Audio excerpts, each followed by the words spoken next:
nagagala ako kasi ganda ng panahon. Hindi ganun kainit, hindi ganun kalamig. So, Long sleeve ako talaga eh. syempre, kailangan, sabi nga diba, paghahanap ka sa Panginoon, pogi at magaganda ka. Tingnan nyo mga katabi nyo kung pogi at magaganda, harap sa likod, harap sa gilid, amen. Kailangan, once a week lang tayong mag-church eh. So, bigyan natin yung the best, diba? Kasi nga, pag nagmumuhay na tayo, ganda-ganda natin, diba? Tapos pagdating magsimba, yung suot, pambahay. So, in case, depende naman yung sitwasyon. Kung wala kang pangalis, okay lang. Yun na yung pinaka-the-best mo. So,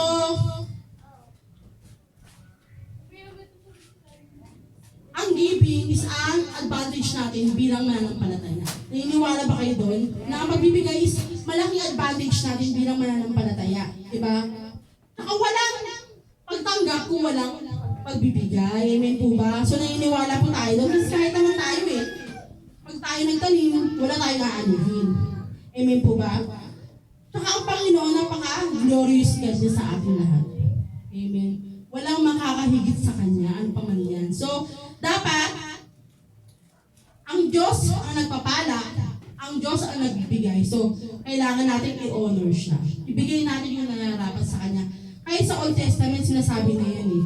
Diba? Sa mga Levita, nagbibigay sila ng mga handog nila, kung ano yung mga ani na sa ubasan, sa mga farm nila, binibigay nila sa Panginoon. Amen? So, we should praise because our God, siya ang lahat ng nagbibigay ng meron tayo. Siya ang Diyos ang dahilan kung bakit ka buhay ngayon. Amen po ba? Pagising mo buhay ka, amen. Glory to God. Siya ang dahilan kung bakit tayo malakas. Amen. Ang Diyos ang dahilan kung bakit tayo may karunungan. Amen. Ang Diyos din ang nagbigay ng ating kakayahan.